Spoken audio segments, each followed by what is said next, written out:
part of the surgical video editing.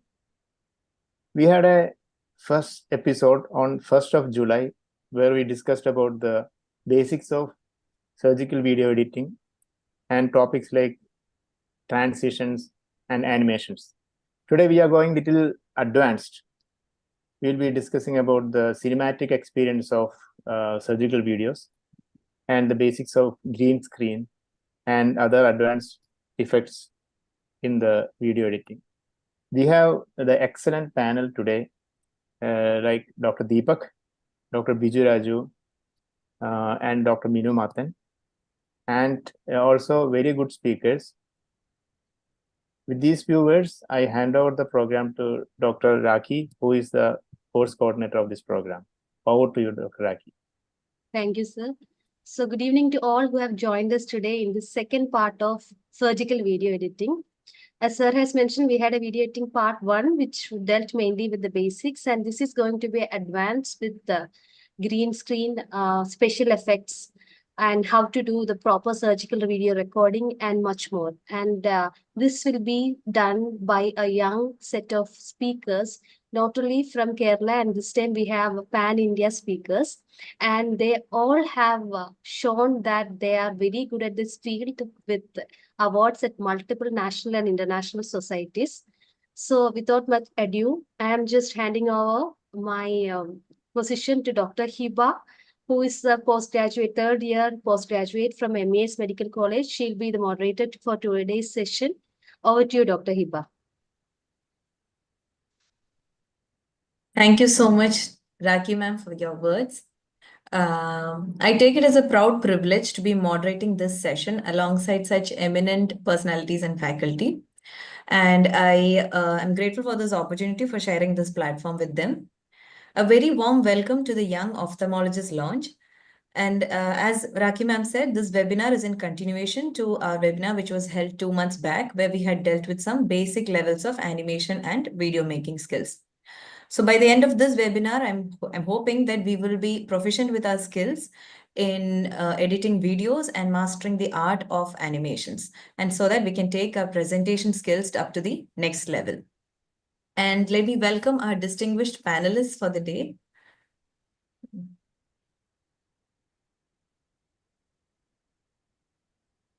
I hope my slides are visible. Yeah, your screen is sharing, but that's not nothing else. Yeah, now it's clear. So like I said, we will be dealing about the surgical video editing of the second part today. So let me welcome our distinguished panelists who have graciously shared their time and expertise. We have Dr. Deepak Megur, Dr. Minu Mathan, and Dr. Biju Raju, sir. Talking about Dr. Deepak Megur, sir, he heads the cataract and glaucoma departments at Megur Eye Care Center, Bidar, Karnataka, India. He specializes in complex cataract surgeries, and he has many awards in his name, such as the ASCRS 2023 Best Video Award, the Vidarbha Ophthalmic Society. He has been awarded the late Dr. Neelima Pawar Lifetime Achievement Award in 2022. He's been awarded the Best Paper of the Session in Cataract in AIOC 2018. Dr. O. Gopalakrishnan Young Ophthalmologist Award at APOS 2018, and Best Video Glaucoma Society of India in 2010. He is passionate about teaching and sharing surgery skills. He has his own YouTube channel and website. We can all go check it. It's facotraining.org. It's an honor to have you in this platform, sir. A very warm welcome to you. Next, we have Dr. Minu Mathan, sir. He is a consultant in cataract and refractive lens surgery services at Chaitanya Eye Hospital and Research Institute, Trivandrum. He has several published papers in peer-reviewed journals and has presented many papers and videos, and was chief instructor and co-instructor in state-level, national and international conferences. Awards to his name, to name a very few of them, I would say Best Paper of Session in Cataract AIOS 2007, Dr. Shankara Menon Best Paper Award at the KSOS annual meeting in 2010. He was awarded the Padma Bhushan Dr. Shiva Reddy Award at KSOS 2013. He has been awarded Best Paper of Session at ASCRS 2015 at San Diego. and has won immense number of awards such as Best Poster at the AAO 2015 at Las Vegas and the Dr. Noel Muniz Anterior Segment Award at KSOS 2017. His excellence in presentation has been recognized with numerous awards such as the Best Video of the Session at AIOS 2004, Best Video Award at the OISS 2005. He's been awarded the grand prize, that is overall Best Video at APACRS 2016 at Bali. He's won second prize in video film competition at the ESCRS 2016 at Copenhagen. And he has also won the winner of the best video in the film festival IRSI Chennai in 2018. A very warm welcome to you, sir. It's a privilege to have you here tonight. And next we have Dr. Biju Raju, sir. He is a consultant cataract and vitreoretinal surgeon at Dr. NSD Raju's Eye Hospital. He was the best undergraduate in ophthalmology in 1994, the best postgraduate in ophthalmology in 2000, and best fellow in ophthalmology in 2003 at the LV Prasad Eye Institute. He was also the first vitreoretinal surgeon from the country to receive the Best of Show award at the American Academy of Ophthalmology and received this award at the Academy's annual meeting at Chicago on October 17th. Now let's meet the speakers of the night. We have 4 speakers with us. We have Dr. Shishir Varghese, Dr. Zain Khatib, Dr. Apurva Nagtod, and Dr. Prithvi Chandragant. So, kicking off with our first talk of the day, it is by our young, dynamic Dr. Apurva Nagtod ma'am. She would be teaching us on how to elevate our video, a surgical video, and making it into a cinematic experience. So she has done her MBBS from the Lokmanya Tilak Municipal Medical College and done her DNB Ophthalmology at Aravind Eye Hospital, Pondicherry. She has published over 7+ articles in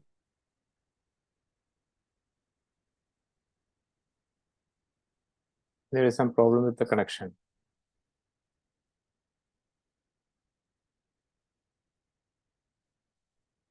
Jackie,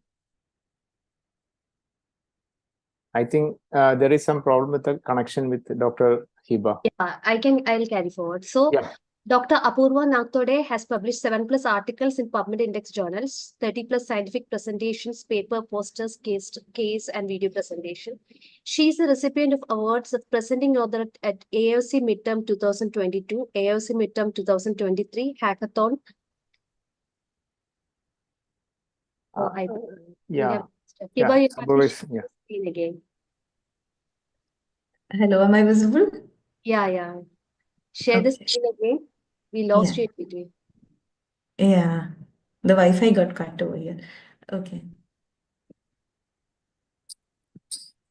Okay. So she has published 7+ articles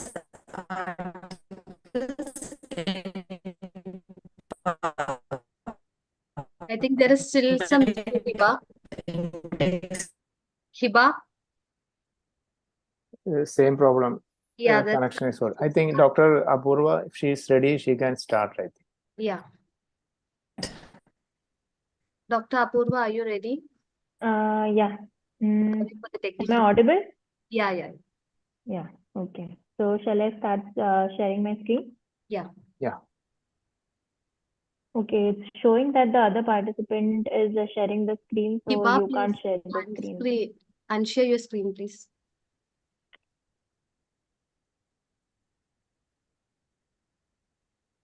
Hiba, yeah. Now we can share. Yeah, I can share. Yeah. Yeah. Where is Dr. Apurva working now?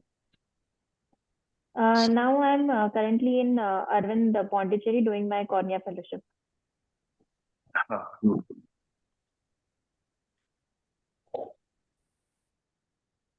Is my screen visible? Yeah. Yes. Make it full screen. Yeah. Is it full screen for you? Yeah.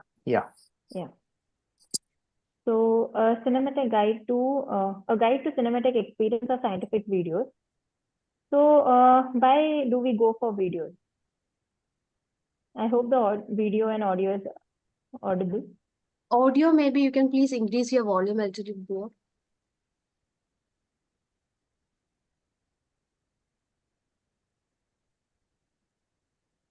Dr. Apurva? Yeah. Is Yeah. it audible? Yeah. Yeah. Fine now.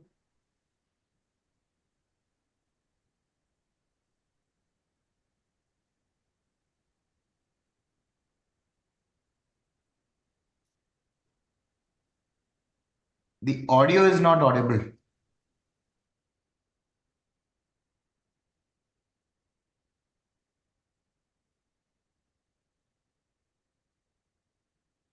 Is it audible or I think it's not audible. It's not audible actually. Okay. Anyways, I'll go ahead with the presentation. I don't know what is wrong with it. Okay. So why do we go ahead with videos and why not anything else? Papers and posters, they are also very informative, but why videos?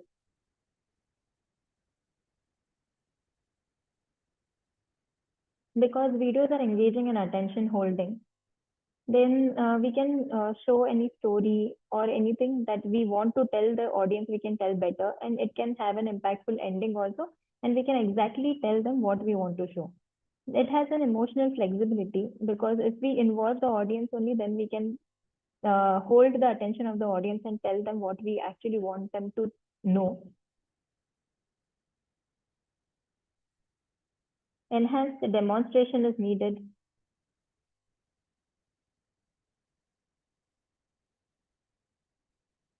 So with subtitles and translations, now the videos are going internationally and nationally.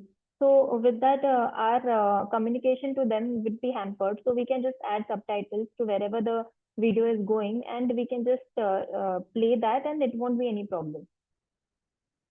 And increased retention time is also there with the videos. So these are a few points that I got to know that this is why people like to see videos more than presentations nowadays.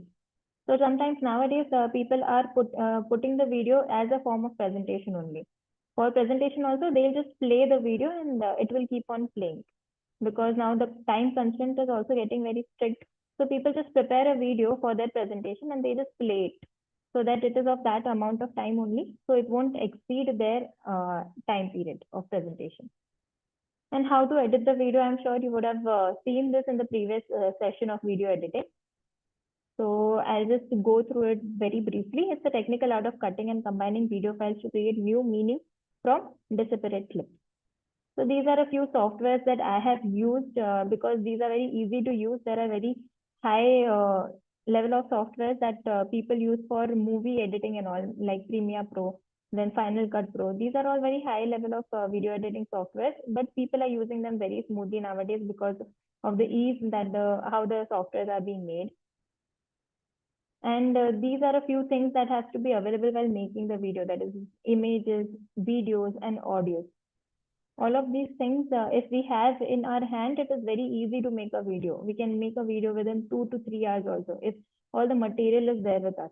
That is image, videos, and audio. Audio is very important nowadays because people don't like to listen an interrupted voice. They like to listen a smooth voice.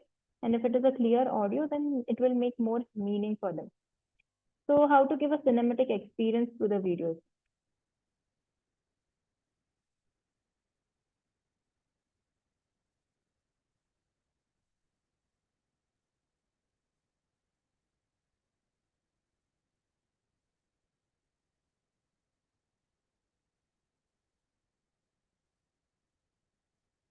So these are a few clips of the videos that I have made in the past. So basically what I wanted to tell over here is that the concept is very important. If you don't have a takeaway point from your video, then the video becomes very vague.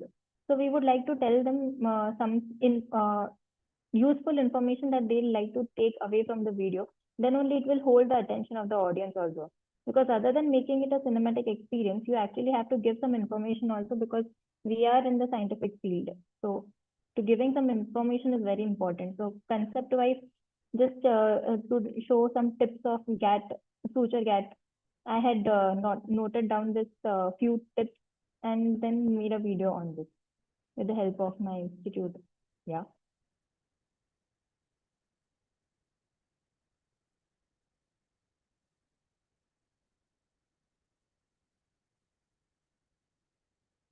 So I don't know if you are able to hear the voiceover clearly in the presentation.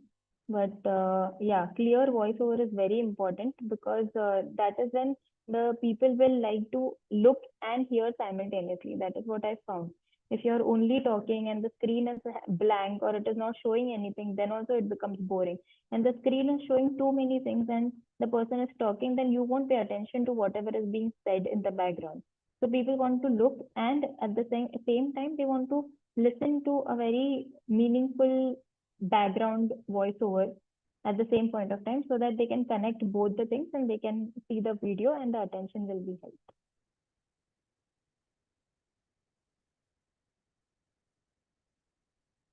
So many movies are there now that we can just take some good analogy and we can put it like angle visualization. The person is just moving their eyes. So visualizing something. I just took that one analogy and I have put in multiple clips for my video. Similarly. And very good surgical quality videos are to be taken for videos, whatever movies we are going to make. Because clarity now with so much of advancement in technology, the clarity of recording the surgical videos is very important. They don't want to see something which is blur, out of focus. We have to exactly show them what you want to show and in the center so that their eyes should not roam around on the field, on the movie screen.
So this one small clip of 40 seconds that we added to the video, it gave a whole another level to the video that we were making. I just wanted to show the lost sponge during trabeculectomy while putting mitomycin C. So like this, we had made this video and we had added it into our presentation.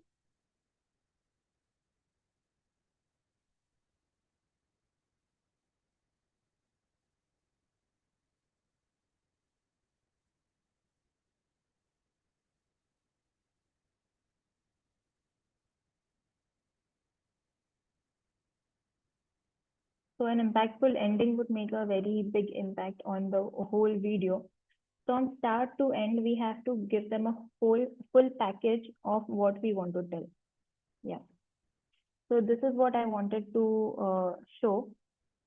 So I'd like to thank the faculty on board for giving me this opportunity to showcasing a few points that I have taken from my journey into learning how to edit the videos.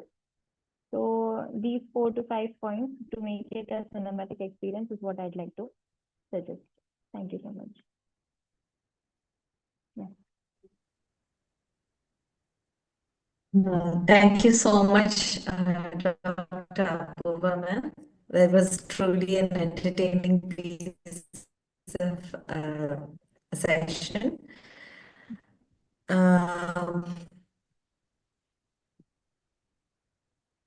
I hope I'm audible. You're audible. Am I audible? Yes, yes. Okay. Okay. Biju Raju sir, any input regarding the talk? Yeah, first and foremost, as maybe when you share the video on Zoom, you can go to the share screen and then go to, in that share screen, you will have something called share sound also. Usually Zoom takes only the video part of it. The sound, if you want to, you will have to probably check the sound, share sound source. So that Okay. comes in that share screen. So once you do that, automatically your video will play with the audio. Otherwise, your audio doesn't come through. It happened to me when I did the first Zoom meeting, and it was a disaster for me. So that is one thing I want to start sharing with you on that part. And the videos you showed, the surgical videos were excellent. And of course, some dramatics are necessary to drive the point through without, making the listener or the person who is watching the video bored. So that's also very good.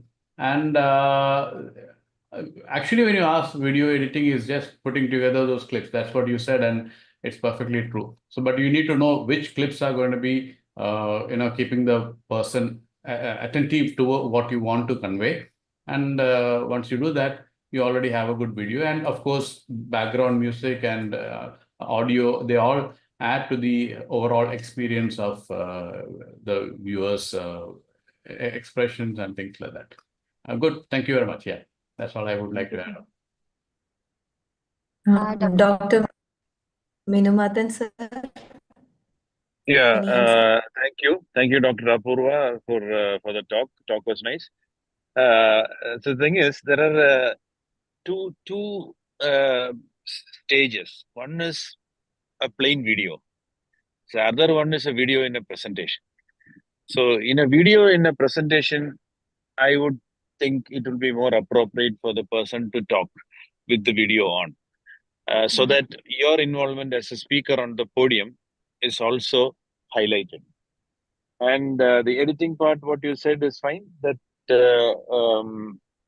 you can bring in some fun or entertainment into that area, so that that stays in the mind of people, and that will correlate to the point which you want to convey. The video, the second one is just a video. Just a video. When we present, we have to have background music in it, and voiceover in it, because we are not standing along with the video and talking on. This video itself has to convey the whole thing. So in that, the point about background music is, many times people are very interested in putting in background music, which actually will be very loud, and the voice gets submerged, and it will be difficult to identify words and all. So whenever there is no voiceover or information being passed on, you can have slightly higher background music, but the other times background music should be reduced to minimum. And then voice recording also nowadays, it has to be really high quality voice recording, because otherwise the doesn't pass through that very nicely. And also the video clips which we take from copyrighted videos, that we should be careful. So it should not be actually taken out of with copyrighted material and then shown outside. So that is another.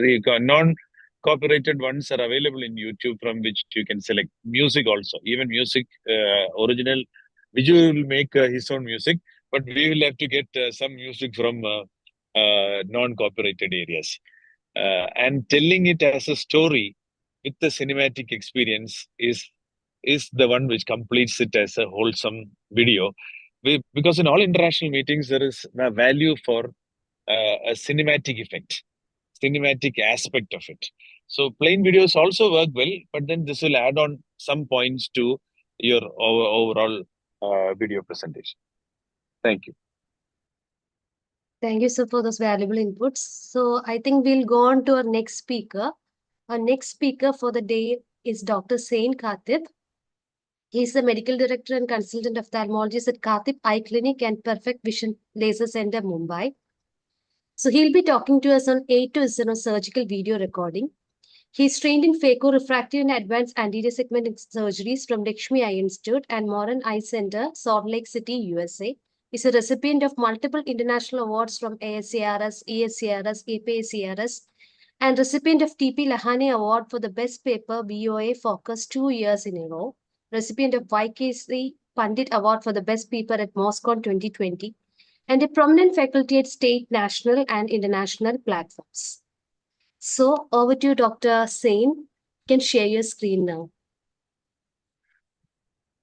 Yeah, thank you, Dr. Aki, for the kind introduction. And I'm honored to be part of this webinar by KSOS Young Ophthalmologist Lounge. Uh, yeah. Is my screen visible? Yes, yes. Okay, great. So the topic assigned to me for today is A to Z of surgical recording equipment. So basically, what I'm going to be focusing on is the hardware for recording good surgeries. And since I'm an anterior segment surgeon, I'll focus on the anterior segment surgery part. And this is something that is quite important to understand in terms of the hardware, because not much is spoken about it.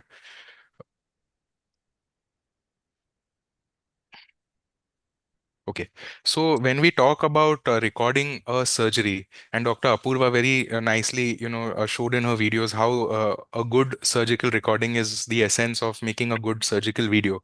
It always starts with the operating microscope that we are using. So, it's not always only the camera or the recording system. The operating microscope needs to, have certain, it gives certain inputs for the camera system from where we are getting the image. So that it starts with there. And then we have a beam splitter which splits light from the operating microscope into the camera. Then we've got something called as a C mount or an adapter, which takes the light from the beam splitter to the camera. And then we've got the camera and recording system. So all these together make up the entire recording system, and I'll be focusing on this in my talk. So Dr. Deepak Megur, who will be joining us soon for this webinar, he has a very good video on YouTube describing the different aspects of the surgical video recording, and I encourage to watch this video. So when we talk about the operating microscope, we have sky is the limit when we are buying an operating microscope today. But the things that are important, according to me, are it should have apochromatic optics, which most modern microscopes have today. And for cataract surgery, stereocoaxial illumination is something that is important. So, we have now different kinds of, red blue devices which can be attached to a microscope, which doesn't require a microscope to have an inherent stereocoaxial illumination.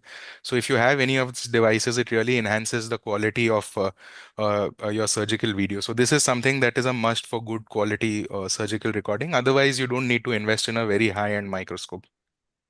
Coming to the beam splitter, you have different, aspects of the beam splitter. The two broad types of beam splitters are Zeiss type and Leica type. Zeiss fits for most of the microscopes, whereas the Leica type fits for the Leica ones. You can have the original company beam splitters, or you can have Indian and Chinese makes, but it is important to, use a reliable tested beam splitter. And for this, you can ask your colleagues as to which beam splitters they are using. It's not always important to have the original company beam splitters, but generally, a beam splitter cost varies anywhere between 80,000 to about 2.5, 3.5 lakhs, depending on what kind of beam splitter it is. Then you can have different splits: 80, 20, 70, 30, 90, 10. The lower number is the one which goes to the camera, and the other one is for yourself for the eyepiece. And then you can have single or double. So, this is about the beam splitter. Coming to the camera systems that we have, so three broad categories of camera systems we have today which are being used. You have the medical grade or ESC cameras, you have the DSLR cameras, and then you have smartphone based cameras. So what are the differences between these? We must understand. So medical grade cameras, the good thing is that they are easy to install. They are all in one systems with the recorder, and they are distributed as a single unit, and then you can stream them on multiple monitors. The problem is that if they are of a reasonable cost, their quality is quite poor. And if you want a good quality one, then they are really expensive. Generally, medical grade cameras have small sensor sizes, and they are not so good with their colors, exposure. So these sort of things are there for the low grade ones. DSLR systems, according to me, have the best quality, best contrast, because they have large sensor sizes. So they have maximum sharpness and detail. However, they are heavy, bulky, cumbersome to use. Because of the large sensors, they may have a low depth of focus. And parts are not easily available. These are usually have to be made by yourself. You don't find adapters for DSLRs easily. And smartphones are kind of a mix between the two. The quality is very good, good depth of focus. According to me, smartphones have the most natural colors. And because newer phones have AI-based digital processing, you actually get very good video outputs. The bad is that you need a good quality phone, which can be expensive, and then memory storage for a smartphone becomes a problem. You cannot screen on multiple monitors. So this is just a video to show you three cameras. This is a BX ring insertion using a medical grade camera, DSLR camera, and smartphone based camera. If you just compare all three, you can see the resolution and colors are lowest on the medical grade camera. DSLR is quite sharp, very good looking, but I feel the most natural looking colors come from the smartphone. So this is a S24 Ultra, that is a high end Samsung smartphone that I have been using. Okay, so besides the camera itself, to get a good quality recording, you need to focus on centration, clarity, and focus. Okay, these are 3 points that are important. Clarity comes by, making sure that the epithelium or endothelium doesn't have haze. There's no fluid pooling or blood in the field, and there's no drying of the surface. So these are again two videos. One is both are showing a capsular axis, but you can see one is overexposed. The top one is overexposed, and the focus is poor. So although it is well centered, you're not able to get a good focus of the capsular axis. Whereas the lower one is well focused. You can see there's no extra exposure coming from the conjunctiva. So that is the difference between focusing, and that is something that is in our control. So in my setup, I have now switched in the last 6 months to smartphone based recording. So on one side of my beam splitter, you can see it goes to my medical grade camera. And on the other side, for my good surgeries, I use a smartphone. Uh, this is how my setup is. And the one that goes to the medical grade camera, it goes to all my monitors. So I have two monitors in the OT and two monitors outside. And then for my smartphone is for my personal recording. So this is just a video to show you, simple steps of cataract surgery recording from a Samsung S24 Ultra using the smartphone adapters. And, I find this quality to be quite optimum for good quality video recording. This is not in 4K, this is in full HD. And, generally 4K videos editing becomes difficult, but you can see I'm getting a very good image quality with the help of smartphone recording, and this is a system which is not very expensive to make as well. So yeah, I'll skip the part about the video editing software. So thank you for the opportunity to speak here. Thank you so much, sir, for your talk that quite clearly covered the A to Z of surgical video recording. Over to Dr. Minu, sir. Can you share some insights, sir? Yeah, thank you, Dr. Zain. Fantastic quality you showed in the last video, which you recorded with smartphone. I was always skeptical going on to smartphones because it's a little larger in size, and somehow I felt sometimes it will fall on top of the patient or something like that. But now nowadays most of the people are turning to it, and so I should also think about it. But here, working in institutes, it's different from private practice and in institutes. So institutes, you get three chip cameras, 4K cameras, and they come with the microscope and Sony cameras and all those. So they are quite costly, and they are bought. So we don't have to be concerned much about it. But in private practice, you will have to consider the cost part also and select the best possible. And so these kind of smartphones are giving excellent kind of output and all this. So microscope, as you said, is very crucial, and the beam splitter and the exposure and the capturing device. See, we should realize that every transmission through whatever will create loss. Every cable, everything, when once it captures, goes to another location, then another location for a capture, then for a recording.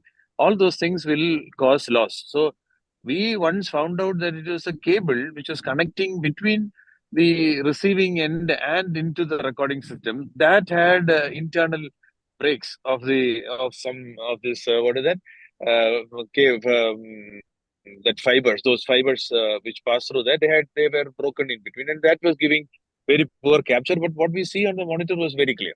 So the all these things have to be. We have to have some biomedical guy who knows this. train one of your technicians in your OT who knows it. Because sometimes you will be focusing on your surgery and the eyepiece power will be different from what you would set, and it will not be focused on the monitor, and the staff will be scared to talk to you, or they will not be in a mood to, or they will think we are more focused on the surgery and we should not be telling these kind of things.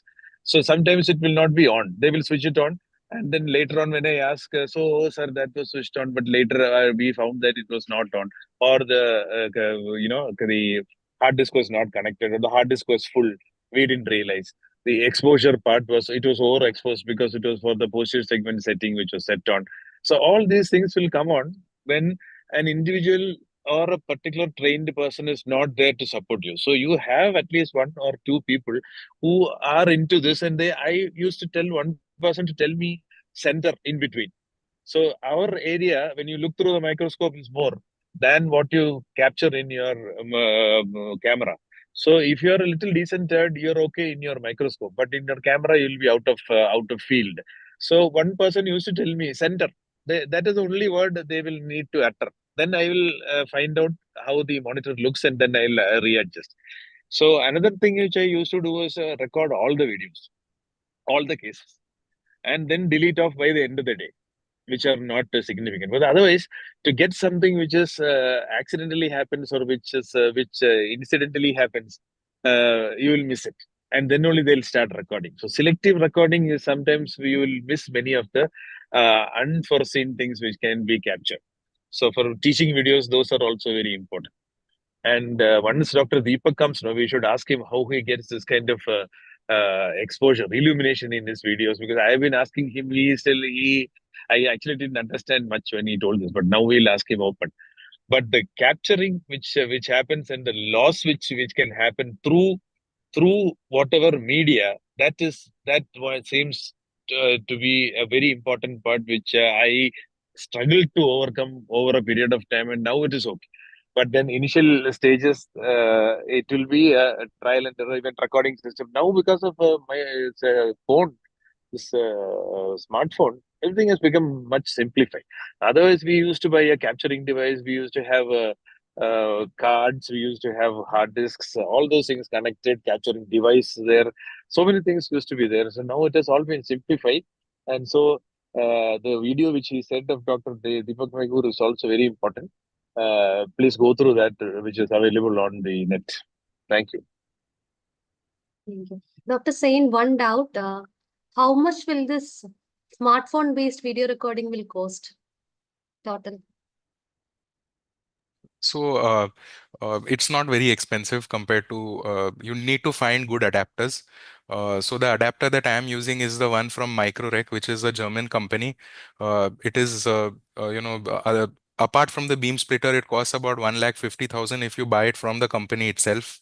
But they are distributing it through biomedics in India, so probably they've doubled the cost because of customs. But you can go for a conference abroad and buy it, and that along with the beam splitter. And see, I'm using my own phone, so I don't have an extra cost on that. So basically I've got the system in, you can say, without the beam splitter for 1.5 lakh rupees, which is quite reasonable. I'm getting good quality videos with that. And as Dr. Menu said, I delete the unimportant videos at the end of the day after going through them, and the good ones I keep. So it's on my phone. Whenever I need to present, I just have it with me all the time. Thank you. Yeah, Dr. Shishir.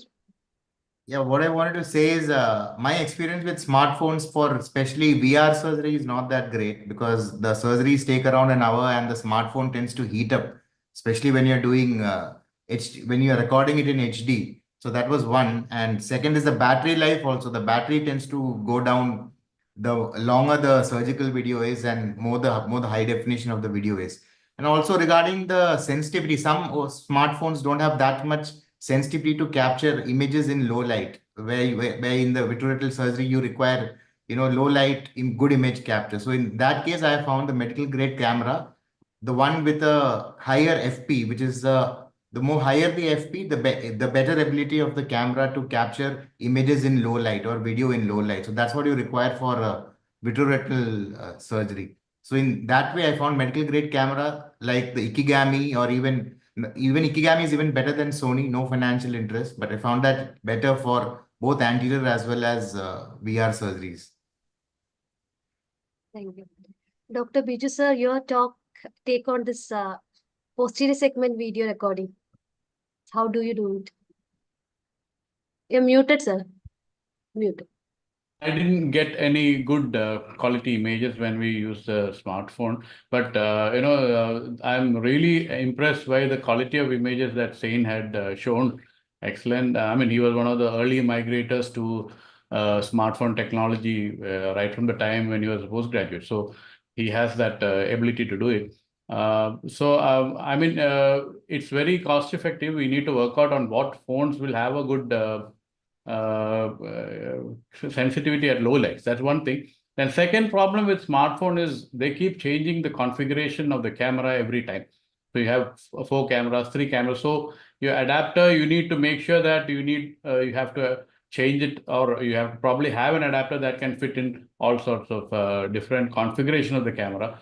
That's where I felt the technology kind of becomes stagnant at one point, and then you have to change to a new phone, then that becomes a little difficult to get the same kind of quality.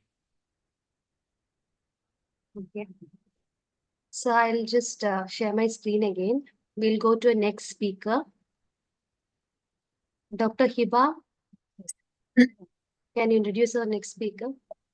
Our next speaker is Dr. Shishir Varghese. He One had second. already. Hello. I think I just 1 second. Okay.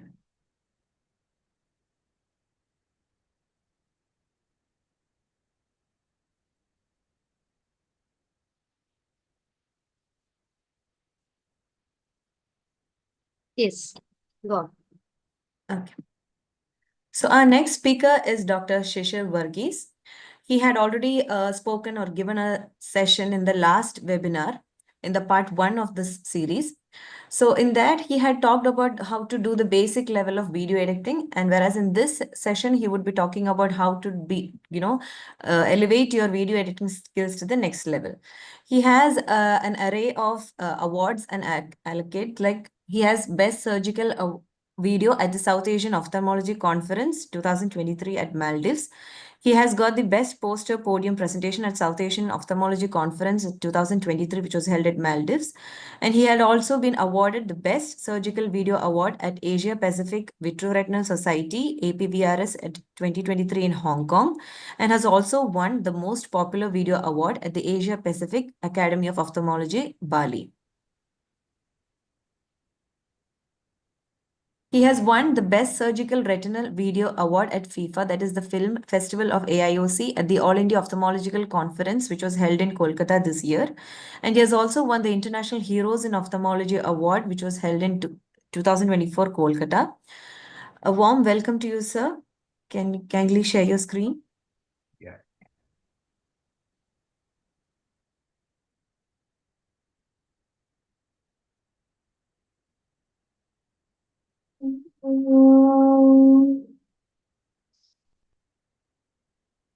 Can you see the screen? Yeah, screen is visible. Okay, so I'll be talking about slice, edit, animate. This I still consider this basic because I'm like a basic video editor. So like last time we had talked about slice. So just to refresh the memory of people who are watching. So this is how I use Filmora, and this is how you actually slice a video.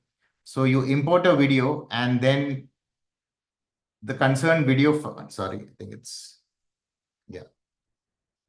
Yeah, you import a video, and then using the concerned video file, you can import it onto the Filmora and then put it across the timeline like this. So the part which I don't want, I just have to like drag it. This is the basically the frame editor, and I just have to drag it, and the part which I don't want, I just bring it back to that same area, and then I just press this scissors icon there, and then I slice it. And then if I don't want it, I just have to just delete it. Now, as you can see that this is a medical grade camera, and I find that the quality of this one is like really good. You can also double the speed of your video by clicking on this icon here, that is the 2x, and then go on about editing your videos. So next is zooming in. So what is zooming in? Now this is a video where I want to where I'm making a scleral tunnel, and I just want to show the viewer or the person who's seeing. I just want to focus on the tunnel a bit more. So I just drag the line again to where I want to show where I'm making the tunnel. Yeah, so I just drag it there, and once I do that, all I have to do is I just go to this crop tool, and then using this crop tool, I just crop the part which I want to. Sorry. Yeah, so I just crop the part. You can show the crop again. Yeah, just crop the part which I want to. And I just, now here you can see that I'm focusing only on the cornea and this part of the sclera where where I'm making the tunnel. And then you can see now the video has been cropped and only the area which is supposed to be shown is being seen. And then you can see you can making the tunnel there. And so it's just basically to highlight the part which you want to see and reduce the field of the surgery. So next is adding a transition. So this also had spoken about it a bit last time, sorry. So here, now I'm switching from an anterior segment surgery and I'm going to see, switching from an anterior segment surgery and I'm going to a posterior segment. So I want a transition in between because, suddenly when you are transitioning from the,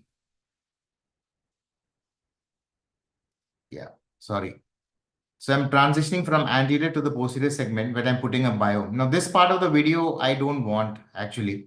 So I want to do a smooth transition. So here what I do is the part which I don't want, I just again slice it. Yeah, and go to the part which I don't want there again. And then I just, something wrong with, yeah, so I just slice it. And then there is an option of, I can flip the image because in posterior segment, the image gets inverted. So you have an option of flipping the video there. So now you can see I'm going from anterior and now it's going posterior.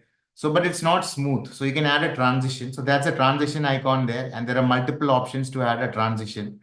You can see which one,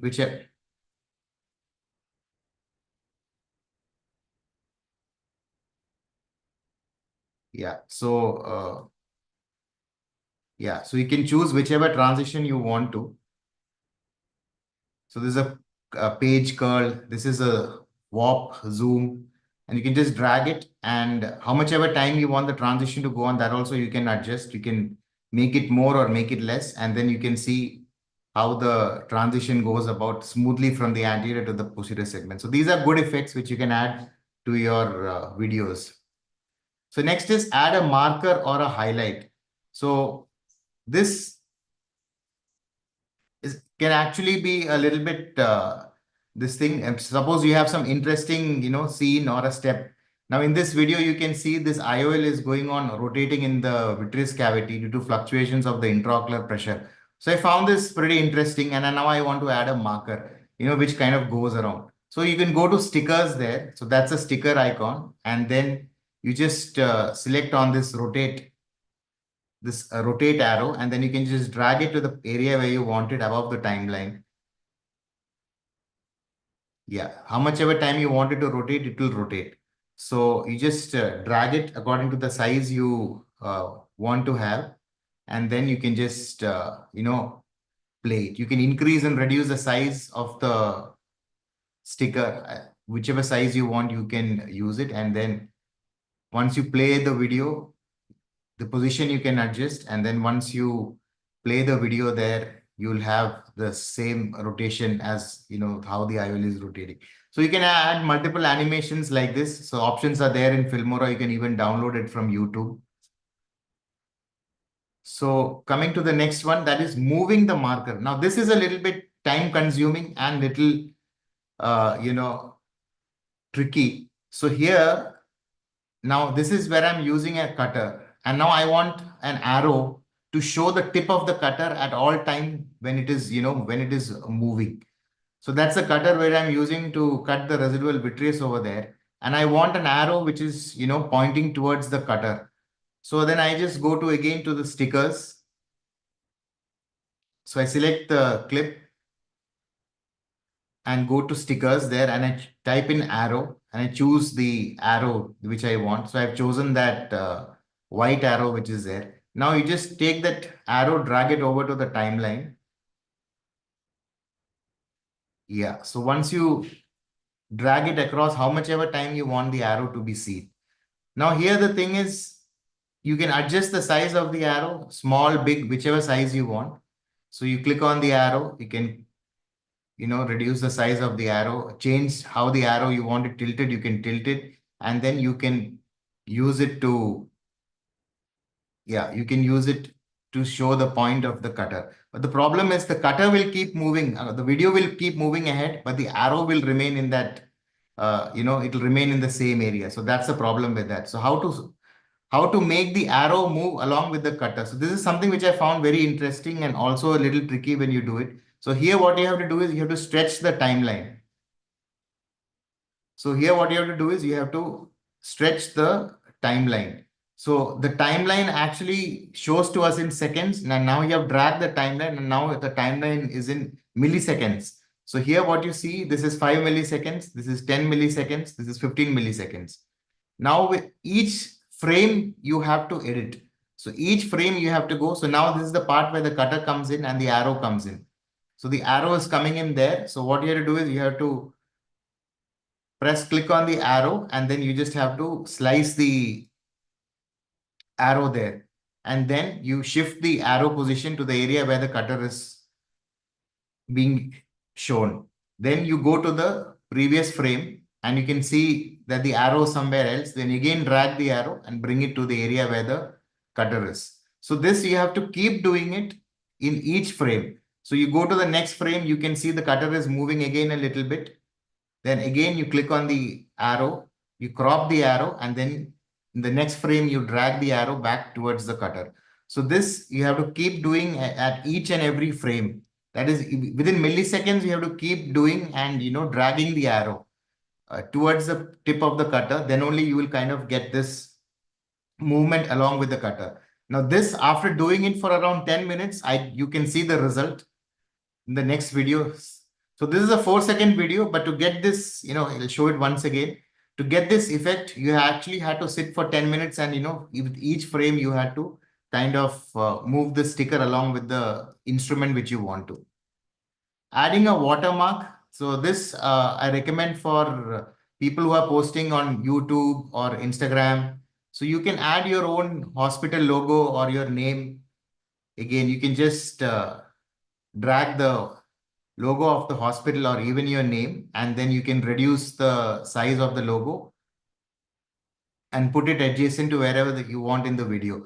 Now a watermark is usually a little bit of a transparent this thing. So you can actually, it's supposed to be transparent. So you can actually go to opacity over there and reduce the opacity of the watermark. So this frame should be clicked here, and then you can reduce the opacity as you want to.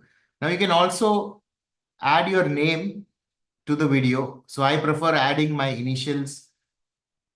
So I click on the title there, drag the initials, the text over there, and then I just, So you can just type in your name there over the text. Yeah, and then drag reduce the size of the text, and then you can drag the text to wherever you want to. You can choose different colors over there, and you can also reduce the opacity. You can reduce the opacity of the outline, or if you want, you can reduce the opacity of the text which is given inside, and then just put it to where your other logo is. So you can go to opacity, reduce the overall opacity of your watermark. So that's how you add watermark to videos. Now, if you want the watermark to keep moving to other locations in your videos, and again, here you have to just crop the frame there, and then select that frame, and then move your watermark throughout the video wherever you want it to be. So after doing that, so once you finished moving the watermark throughout the video where you want it to be, So then when you play the video, you can see the watermark keeps moving from one location of the video to the other location of the video. So this is solely to prevent, copying, copyright and other people from copying your video. So that was about the watermark. Rakhi, is there more time? Yes, good. We can go. Okay, so I'll just stop the share here. The other thing what I wanted, I'll show it live actually. The other thing what I wanted to show was just share the screen once. So how to add music to your video. So now this is already a partially edited video. So you can see here the title is Surgical Challenges. And once the video goes ahead, you can see there are some titles written over there. So how to add music to your video. So again, you can choose your own voice, or you can have a MP3 voice recorder and then download the video and store it in a folder and then import the same media. So now this is one of the voices I have chosen. Into vitreous cavity and red glow is lost. Can you hear the voice? Yeah. So you can. Triamcinolone alone should be used to identify many surgical challenges are seen in subluxated cataract. So I add this video, this music over there below the video.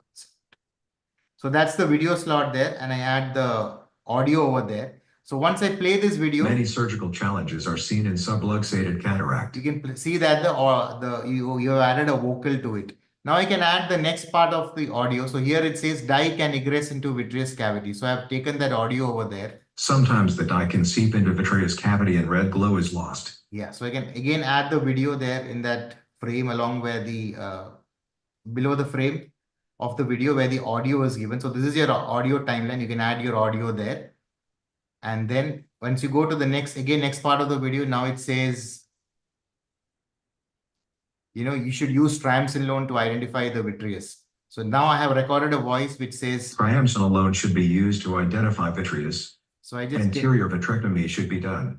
So I use that audio over there below this part where the title is there.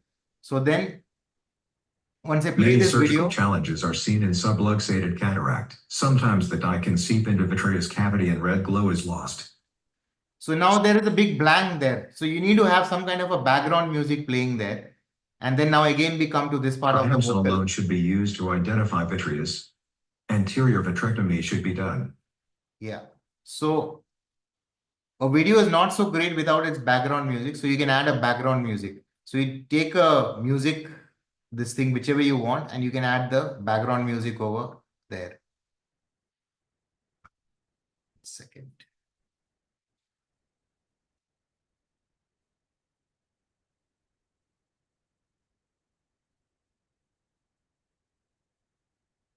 Sorry.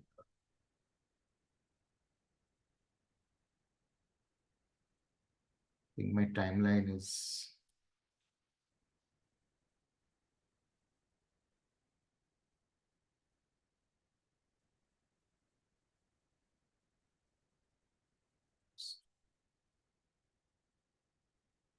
Yeah. So once you added your background music, it will overlap many with your surgical challenges are seen in subluxated cataract. So it tends to overlap with your audio. So what you have to do is, so there is another line over here, over this, which you can see, which is actually the sound or the decibel of the audio. You can just reduce the decibel of the audio. So right now, we're at minus 13.31 decibels. You can even reduce it even further. And then you just have to slice it there. Yeah. So once you slice it there, now and then you can increase the decibel of your video, of your vocals. So if the person is talking, many surgical challenges are seen in subluxated cataract. You can see that or you can hear that the audio plays in the background, but the vocal is a little more higher pitched as compared to the audio. Now you can increase the audio in the part where the vocal is not there. So cataract. So this is a sudden increase from such a low background music, right. And then it just pitches up so fast. So to prevent that, you can have a smooth transition. You just have to drag this this small green dot over there, and then there's another green dot. You just have to drag it back over there, and then you will have so basically it's fade. It's nothing but fading. So this will fade inwards and that one will fade outwards. So this will Subluxated cataract. So that's fading, and that's what we usually do, before we change over from the vocals, and when it goes to a background music, and again when a vocal comes, you can again use this fade option to fade the background music. Yeah, so that's all I just wanted to talk in this. Thank you, Dr. Shishir. You have given us very good insights. And now I'll ask Dr. Hiba to share Dr. Hiba, share the screen again. Yes, ma'am.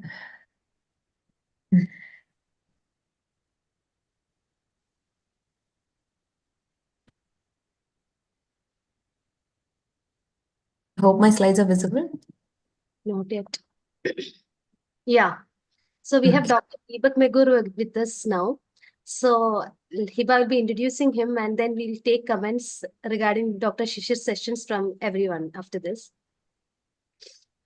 So one of our distinguished panelists, Dr. Deepak Megur, he heads the cataract and glaucoma departments at the Megur Eye Care Center, Bidar, Karnataka, India, and he specializes in complex cataract surgeries. There are many awards to his name, including the ASCRS 2023 Best Video Award, Best Paper of the Session in Cataract and AIOC 2018.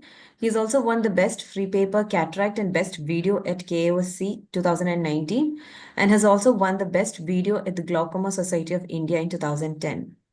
He's a passionate teacher and he likes to share his surgery skills in his YouTube channel and website at the facotraining.org. A warm welcome to you, sir. Kindly share your insights to this talk, sir. Thank you so much for having me here. I apologize for not being present for the previous talks, and well, I just heard Dr. Shishir talk, and it was very comprehensive, and he really taught us the basics of video editing. Congratulations to you. Well done. I think each platform, like he showed Filmora, I'm not aware of I don't use that, but I think the concepts are going to be similar for any platform, whatever you use. And we all learn through using YouTube only. So YouTube and internet is a great source for us to learn. So whichever editing platform you choose, I think just go and Google and search. You got more than 100 tutorials for each editing platform, and then learn from it and use it. And there is no end to how you can make the film look better than what you could have ever imagined. So these are great tools to have. And Shishir, well done. Thank you, sir. Dr. Minumathan, sir. Welcome, Dr. Megur. And the Chishir, very good talk. Last time also I had heard you talk on this. See, as a little senior, or one generation before you, we had to go to video editors in late 90s, early 2000s. So I used to go to a professional editor's place, sit there, and I was in Aravind. We used to go to the AV department there. There was AV people. It was video cassette and all converted. Then CD came in and all those. And we used to take help from them. Very difficult to teach. In hospitals, if AV people are there, it's very easy. They will be knowing it for many years. But then going to these guys, very, very difficult to teach them. But after so many years, he used to suggest to me, my editor used her, activity is less here. Let us cut that off. Let us bring this one to this side and all. He used to tell me. So less techno-savvy people can have identify people like this and utilize them. That is another option. Please remember that is also there, because during COVID only I started doing editing myself. To be true, to be honest, so I use iMovies now, and I went once for a training session for Final Cut Pro, and that also I use. But iMovies seems to be more than enough for me for my regular presentations. But if I make a 8-minute, 7-minute video, I would still use the help of a professional editor who has uh, a big setup waiting backup there. And so all these minor small things can be adjusted by them perfectly so that there is no problem. Unless you are an expert in that, I feel as a technically not so very savvy guy, sometimes when something goes wrong, no, I will never be able to find out. But as like Dr. Deepak said, we can easily Google and find out what is the solution to it. But then some my my some personality are like that, difficult to identify by ourselves and take the help of people. So that is also another way is what I wanted to tell you. Although all these are available, and making them nowadays have become much easier, faster, and you can do it at home also is the point which has to be taken. And practice. If you do it once or twice and wait for 3 4 months, then you will forget of many things. So on and off, keep doing this, and each time you will learn something new to modify it to make it better. Thank you. Thank you, Minimathan sir. And Dr. Biju Raju sir, any valuable comments? I think the video was very nicely put. I mean, what I would say is that keyframe is one animation aspect. I think Filmora would also have keyframes in the animation section. I use Premiere Pro. So the advantage of having a keyframe is that now you are going frame by frame. You can actually give it from frame 1 to maybe frame 10 when the movement is drastic and jumpy. In that situation, you can just tell where at point 1 where your pointer is going to be, and what at point 10 where you want the pointer to be. So the software will take care of the transition that way. So you don't have to split into single frames and put the arrow every frame. That, as you said, for a 4-second clip, you have to spend a long time. But to be very precise, going just after the cutter's opening, then you'll have to do that kind of single out the portions. And the second thing is about the audio. You said very rightly that you have to use fade in, fade outs. They're called fade in, fade outs. They're envelopes. So you have to use that because you don't want people to be jumping out of the seats like Mr. Bean did in the one of the first videos we saw. You don't want to startle the person. So you fade out the audio of your overdub, and then you fade in the background coming up so that it doesn't sort of give a unpleasant feeling to the person listening to it, and the sound is all balanced. That is another thing you need to look at when you're looking at the quality of your video to be standing out along with your cinematic experience that you. Other thing I wanted to ask you was about the overdub that you have done. Is it an AI-based voice that you used? And if so, where did you get that from? Yes, I used this paid one, that is the ttsmp3.com.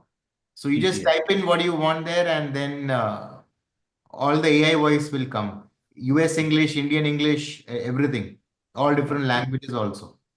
Thank you. Thank you very much. Excellent presentation. Yeah, good insights. Is it a paid one? Is it a paid one or is it a Yes, sir. free? Yes, sir. Yes, sir. It's a paid one. But now many free ones are also available. What is the name of the what you called? ttsmp3.com. ETS. TTS. Okay. Now, since we are discussing about the importance of audio, I think most amateurs who are beginning to make their films, they make mistakes or errors in one aspect, that is the sound recording. See, actually, you're so engrossed in the video films and visuals. Actually, it is the sound quality which hooks the viewer or your judges or whatever it is. So many times, what I noticed as a judge or whatever is, they put the backgrounds close so much that the voiceover is not heard at all. So you have to understand that the storytelling, it's a part of the storytelling. You can't get distracted by unnecessary sounds. Don't overdo things also. And if at all you want to use a background music, use it to a clip where it is actually necessary, not everywhere. So what we see is the author is speaking. At the same time, the background music also is running around. It is not necessary that time. So use it whenever it needs to create an impact. Otherwise, it's not necessary. And when you are recording your own voiceover, again, make sure that it is recorded in a proper way. You don't have any external voice disturbances, and you don't have any unnecessary, hissing sound and all those things. Because the quality of your voice recording does have an impact on the final outcome of the video. So this is where something most people struggle for the adding the voices. Is the thing. Yeah, when the AC is on, no, I actually go to my sound recorder to do the recording part. So because I want the best quality is one to come up. So he Absolutely. switches off the AC, and when I start sweating, I'll say switch it on. We'll stop recording, and then after some time they'll again switch it off. And so that kind of silence you should have while recording in a professional way. Yeah, absolutely. What I do is I usually record late at night. Late at night in the sense is almost after 11, after 12. Because that time even a street, some bike is moving or something, then it pick up. So, and even your room clock is there. Sometimes it can pick up those things also. Of course, AC's fan and everything has to be off when you're trying to record it. And use the right mic so that with the mics which don't gather the surrounding noise. Though there are specific mics which do the job. So these are the things. Thank you, sirs. Now, for the last talk of the evening, we have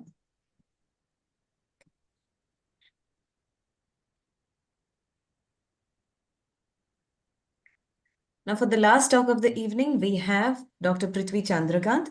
He's a distinguished vitreoretinal surgeon at Dr. Chandrakant Netralaya, Kozhikode.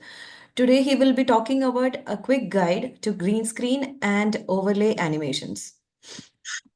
Few words about Dr. Prithvi would be, he has published more than 25 plus articles in prestigious PubMed Index journals, contributing to the advancement of ophthalmology. He has a wide array of accolades to his name. He is a recipient of 30 plus awards from esteemed ophthalmic societies such as APAO, AIOS, World ROP Congress, KSOS, etc. And also his contributions to the field of ophthalmology are immense. He's not only a surgeon, but also a brilliant innovator with an astonishing lineup of innovations up to his name, such as the anterior segment photography with intraocular lens, ASP Gonio. Then we have the trash to treasure red cam, IOL scope, slit lamp IOL scope microscope, and smartphone-based retinoscopy, smartphone assisted retinopathy of prematurity screening, etc. A warm welcome to you, sir. Kindly share your screen. Thank you, Dr. Yuba, and thank you, KSOS and Young Ophthalmology Society also, YOG, for having me here. Let me just quickly share my screen. I hope I'm audible. Yes, yes. Your screen is visible.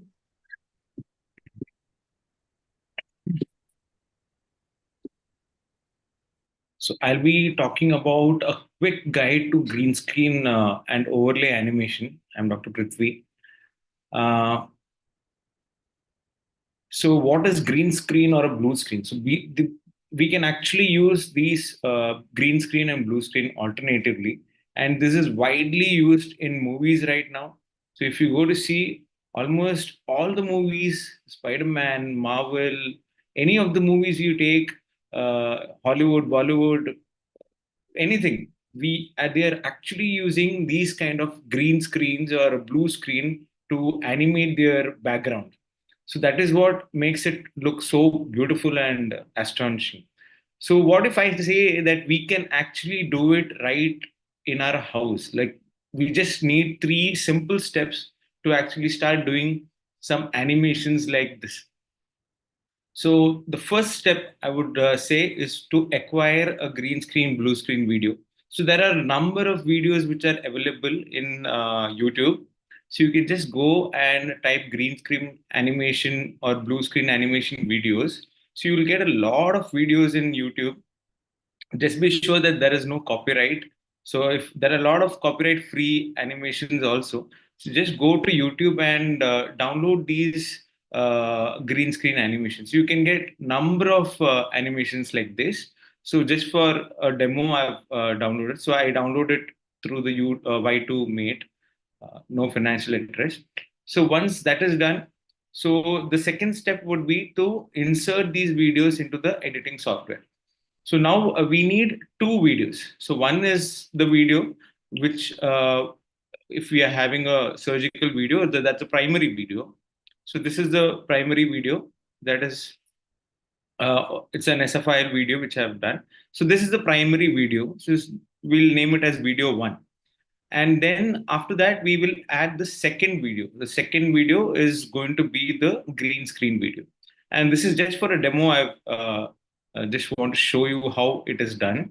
So this is the second step where you insert these videos. Whatever you have downloaded, you can just import it and then put it into the so I use iMovies because it's free and it's very basic and very simple to use, so it's very easy for me.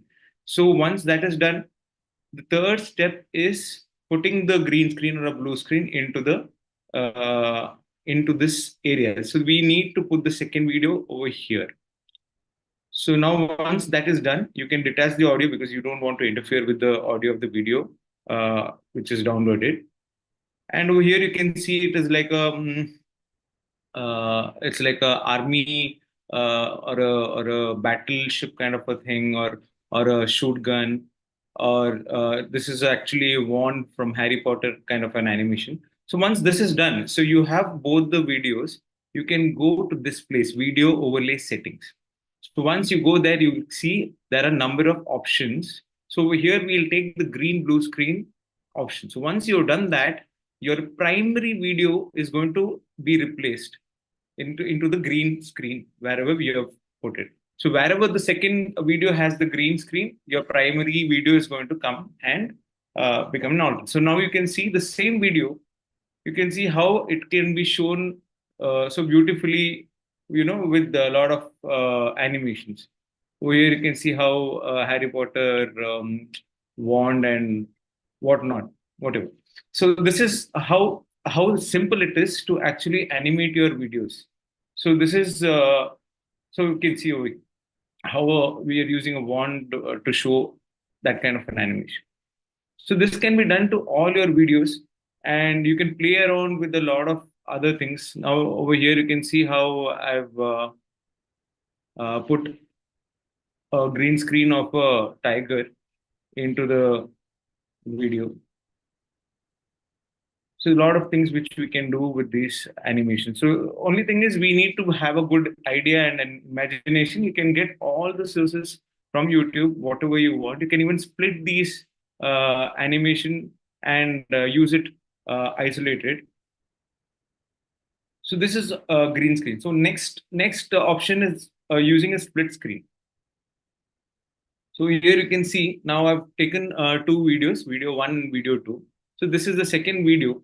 And what if we want to keep it split screen? So we'll have the second option over here, that is the split screen. So with the split screen, you can see there will be the videos is going to be half, and either side is going to be each video. So video 1 and video 2 are going to take place simultaneously in the same frame. So this way you can try putting a comparative video of any of the surgeries or together to compare it, and it becomes more easier and people understand it much better. So this is again a small split screen animation that can be done in iMovies. And then the third form is the picture in picture. So over here, again the same video. The second video, what we'll do is we go and put it into the picture in picture option. So once you do that, you will get the video as a small icon on top of the primary video. So this, so now, and you can even, crop it and enlarge it to your like. And then once you on it, both the videos are going to be played simultaneously. So you can show the viewer a much better presentation.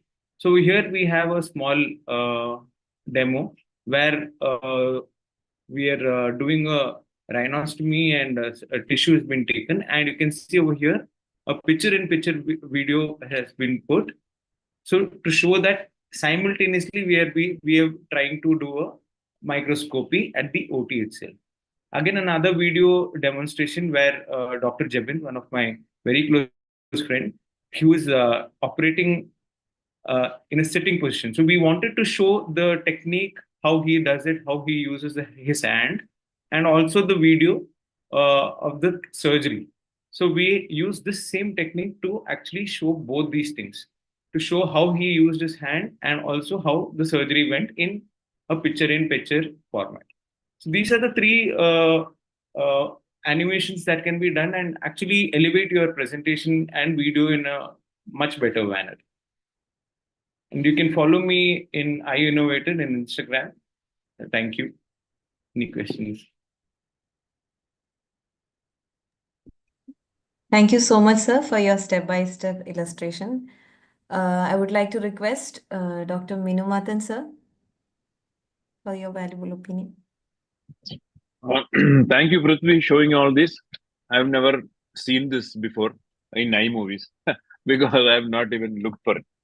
But I think we should look for all these things and try to do it ourselves so that our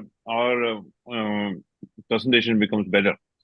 That is, because it was usually being done by my, I'm again repeating that my editor used to do this very, very easily.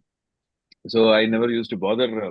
But then because we can save a lot of time while we are traveling, while we are in the hospital after work and all, if you have time, the same days, this thing you can edit it off so easily. So people are showing it live.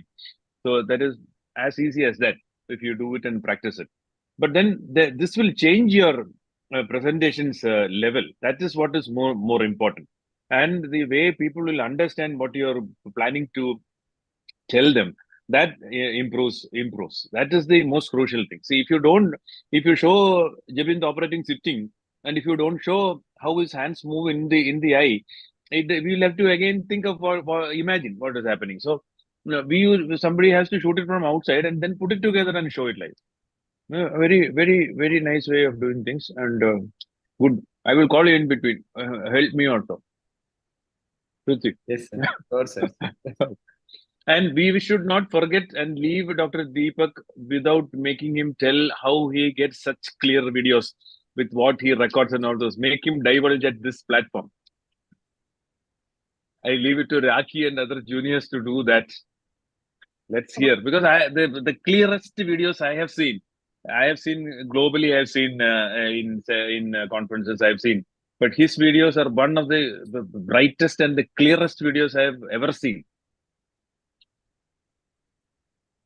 Dr. Deepak sir, Minimothan sir was mentioning earlier also how we are getting such good images, videos with that perfect exposure level. So how do you adjust that exposure level?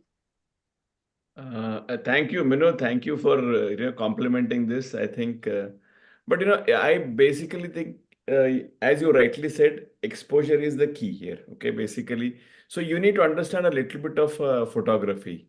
So you need to understand, like, see, basically all cameras are hungry, but it has to be your eye to appreciate whether this image is good enough or not. So I think a basic exposure to photography and how to read an image, that has to be, inculcated. So for example, you have to first understand whether this image is looking dull or is looking very bright. So those are the basic things. What I would recommend more often is the most important aspect of your photography gear is your glass. Okay. See, when you have a microscope, you have a microscope, beam splitter, and an adapter, and then it goes into a camera. The in between the glass which transmits the light to the camera sensor, this component has to be the most clearest, brightest. It has to reduce the least amount of light before it hits the sensor. So any compromise on this is going to cause a compromise in the image quality. So one aspect is you should know how to understand and read an image. So your exposure level should be all right. And that you have to have a basic photography knowledge. And third part, obviously, you have to have the good quality glass in between. Moisture in the glass system, okay, in your operating microscope or your beam splitter or the adapters. This is one of the most common reasons why you get a very hazy view on your camera. So ensure that your this optical system is kept very dry and humid free. So that is one secret I should say. And other than that, what camera I use and everything, it's already on the YouTube, and I haven't changed it for the last many years, whatever it is, the 7 years, I'm still doing the same thing. And use appropriate light should be there. It shouldn't be too over light and it should be too dark. But only thing is you need to be able to understand what exposure is right for that and then play around with this camera. Still prefer to have a large sensor camera like DSLR, because it absorbs maximum amount of light, and that's the reason I believe the detail is better. But the only problem with that is the focusing is an issue. The depth of focus is very narrow, and that is where you have to be very pinpoint focus has to be there. And one trick for which I use for that is to ensure the focus is there. You should have a very big monitor on your wall opposite to you. You have a small TV, you don't know whether it is focused or not, okay? So you should have at least a 43 or 55-inch TV just across your wall so that your assistants can very easily tell you whether it is focused or not. So focusing is extremely critical and getting it right. And obviously, your light, if you use more light, the image will be much more brighter. At the same time, there's always a risk of overexposing. There's no hidden secret in this here. This is all I do. Okay, sir. Dr. Bijuraju, sir, your comments on Prithvi's presentation, anything to add on? First, I would say thank you, Dr. Deepak. You gave, I think, the best advice I got, or I think probably all of us would have got, is to have a large screen on the for the. I'm sorry about my my video. My GoPro just crashed, so but it's okay. I think that's a very good idea. I never thought of it, because the larger the screen, you find out all these problems about focusing better. So thank you very much, Dr. Deepak. We are all big fans of yours. And thank you for all the wonderful ideas that you've spread through YouTube. And we are all big followers of yours. Coming to Prithvi's, yeah, that's a good idea to have some kind of a change in the way we present our ideas. You can also, just to go off tangent on the green screen, you can also have a green screen so that you can make it look like you are sitting inside the optic nerve head and talking. Just off the track.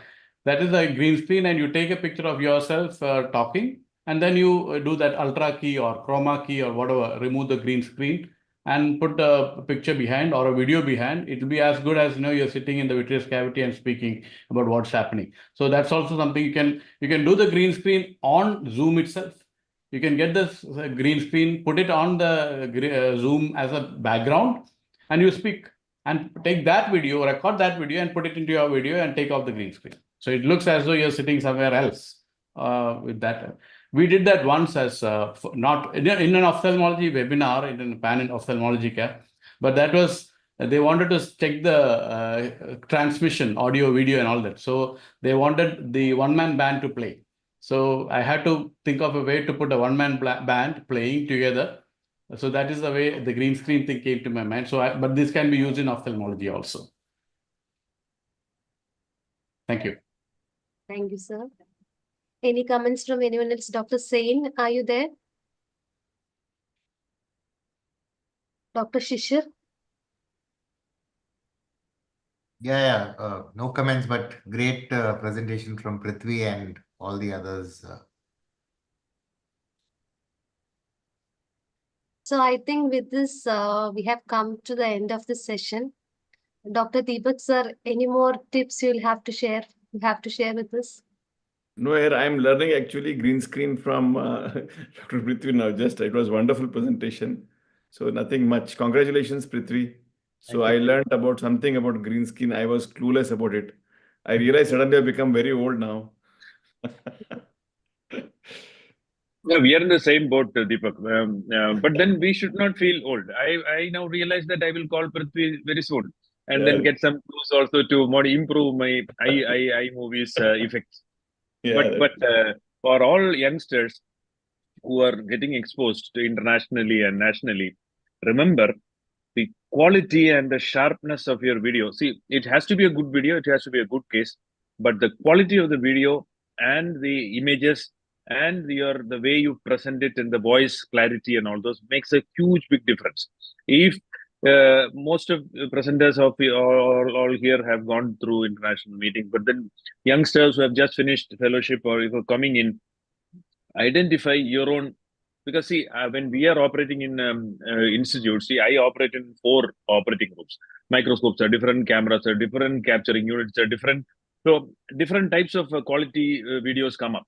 But when you are fixed to, if you are fixed to one segment, like Dr. Deepak was telling, fix up everything, identify yours. I still remember in late 90s when Dr. Akahoshi came to Aravind to do live surgery. He went straight to the OT and then went inside and started tightening and adjusting the camera of the microscope.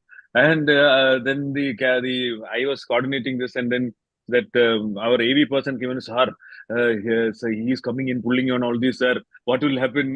Something happened to the transmission and all that. I said, no, let us see what he does.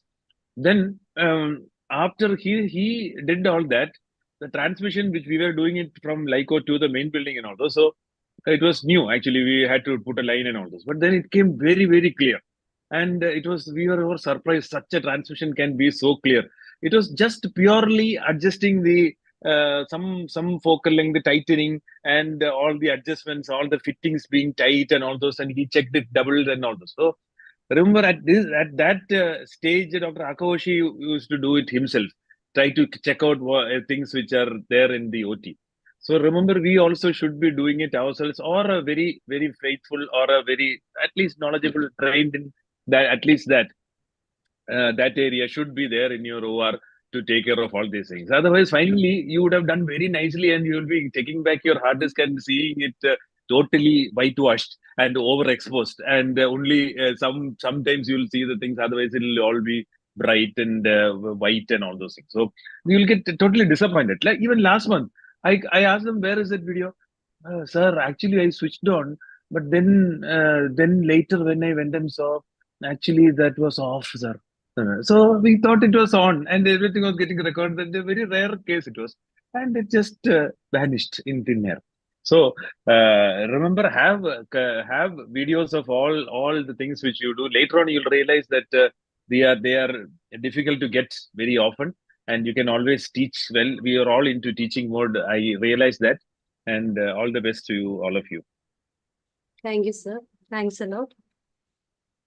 So, So I have a question to the faculty. Like as important as the recording clarity and the quality of our recording, how important would you say is the export settings? Like if our export setting is bad, I don't think so we would get a good quality video. So do you usually use the default settings or do you raise the frames per second or anything? No, see, export quality has got nothing to do with the frames per second. Okay. So export quality has got something to do with the bit depth and bit rate. So see, frames are something, whatever you're shot in. Suppose you're shot in 25 frames per second, your timeline which you edit also should be 25 frames per second. And in export also, it is 25 frames per second. That you cannot change. If you change that part, it becomes jittery. Okay. So that you're not going to change. But when exporting, always export to the highest possible quality which is available. So many options will be there depending whatever software you use. So they'll have an option like, low quality, standard quality, or high quality. So usually you always ensure that you're exporting to the highest quality. The only price you're paying is the space which is going to occupy. So in that way, you have to calculate. So how much it is worth for you, so you are able to save it in a higher quality, but preferably do that and avoid these editing platforms which don't allow you to export in a higher quality. So the one of the common mistakes which happens is you always feel that when I actually edit, the original recording was very good, but when I edited it and exported it, the outcome, the final video is not so good quality. The reason is when you're outputting the software itself has compressed and made it look bad. It has reduced the size. So how do you know whether it is it is of appropriate size quality or not? Look at the size of the file. The size of the file is higher, then it usually says that it is recorded in a higher bit depth. indicates it has got more information. So don't try to sacrifice on that aspect. And some cheap softwares would be such that they will be compromising on this, and they would not have an option of exporting in a higher quality. Just be mindful of that.